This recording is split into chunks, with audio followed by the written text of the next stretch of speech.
everybody, and welcome to my review of Happy Death Day to You, the sequel to 2017's slasher comedy Happy Death Day. So this film sees the return of pretty much every character who was in the first one. I'm not even kidding, even little minor characters who appeared in it are back for this one. And it continues the story of Teresa Tree Geldman, who in the first film was caught in a continuous loop where on the day of her birthday she kept getting murdered and waking up on the same day in order to find out who her killer was. This time around, it's kind of difficult to talk about this film because there are a lot of really great surprises and twists and stuff that the trailers don't tell you. This is a case where the trailers have been very misleading because watching the trailers kind of gives you the impression that this film is more of the same. Now look, I love the first film. It snuck in at my top 10 movies of the year back in 2017. Despite its flaws, I thought it was a lot of fun, and I just love that whole premise. They just had so much fun with it. It looked like they had fun making the film. And even though the trailers for this one, it kind of looked like it was basically the same movie rehashed, I was keen to see it. But oh boy, I was really pleasantly surprised because, this film is so completely different to what we got in the first. I mean, sure, there are elements of the first film in this one again, but look, the whole horror element, the whole slasher genre stuff is pretty much gone. It's taken a very far back seat to a really cool kind of a sci-fi comedy, which reminded me a lot of the sort of 80s, high school science fiction comedy things, a la Weird Science, kind of like a John Hughes kind of a flick. And while some people are going to be put off a little by that because, we live in a world where people don't embrace change very easily.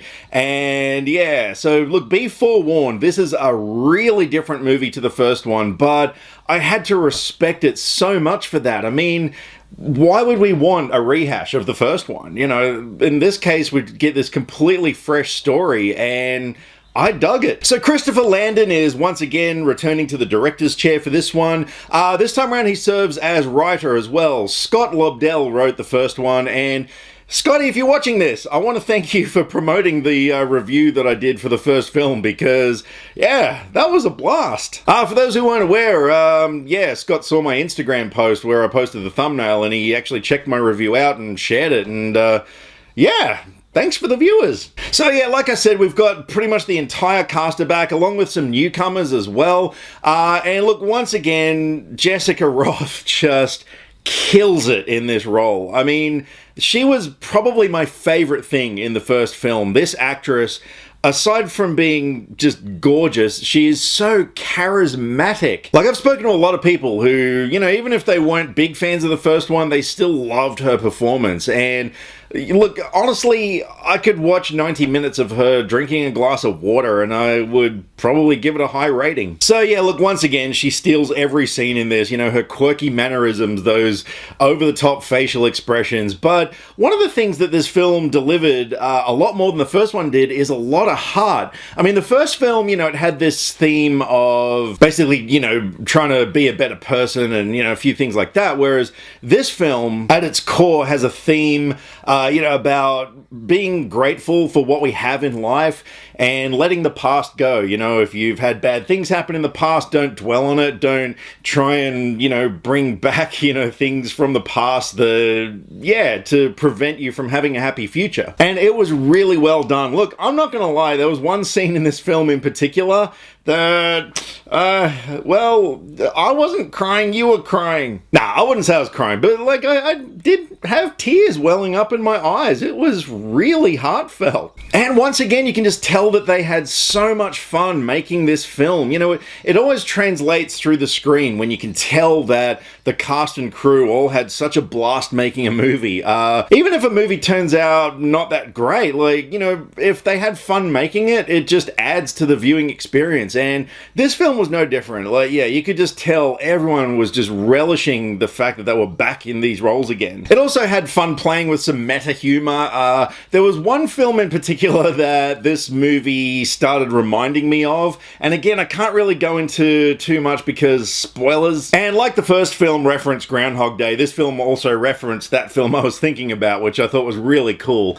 Yeah, so it played on a lot of that sort of stuff. So look, the performances were all great. I thought the score was really good in terms of adding to the suspense and horror element of, even though it was minimal, and it tried to do the whole jump scare thing and everything, which was just so desensitized to jump scares now. It's sort of like, okay, that guy popped out. But there were a couple of moments that I did find a little bit suspenseful, and they were definitely enhanced by the score, and particularly the emotional scenes. Bear McCreary did the score for this, and did a great job of it. So look, while I, really dug the film, like the first one, it had its flaws.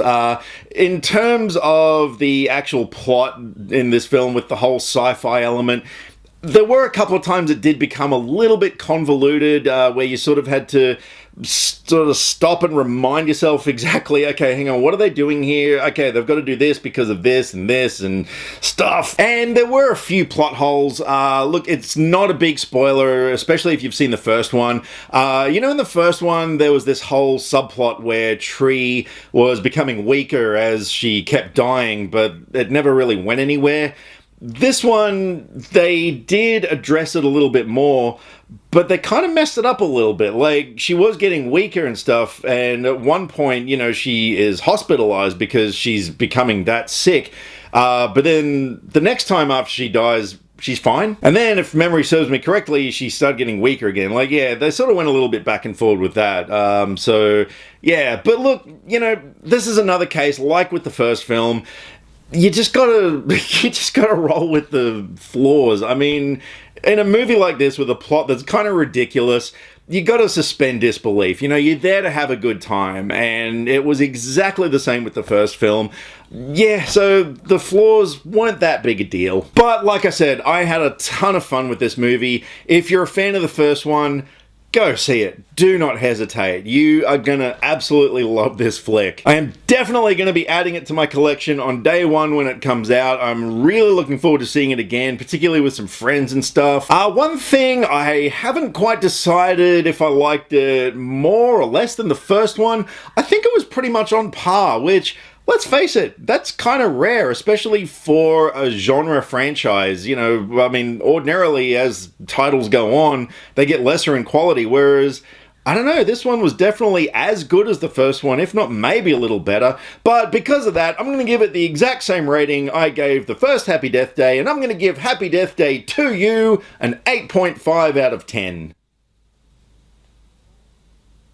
So thank you very much for taking the time to watch my review. I hope you get to go out and see this film, and if you do, come back and let me know what you thought of it. I'd love to hear your thoughts. In the meantime, recently on my channel, Bongo the Monkey did his first collaboration with a good friend of mine in the US named Jared Buckendall, who is the funniest guy on YouTube. Yeah, I went and saw this movie, The Cold Chase, and, with Leslie Nielsen in it, and it was hilarious. It's one of his best comedies that he's done. When you put the two of these two together, oh man, it was hilarious. It is one of the funniest videos I've seen in a long time. So I'll put a link to it at the end of this. Make sure you check it out if you want to have a good laugh. But in the meantime, let me know what you guys thought of Happy Death Day 2U. Did you like it more or less than the first one? Drop me some comments either here, Facebook, or Twitter. All the social media links are in the description below, because I like to talk about movies and I would love to talk about movies with you.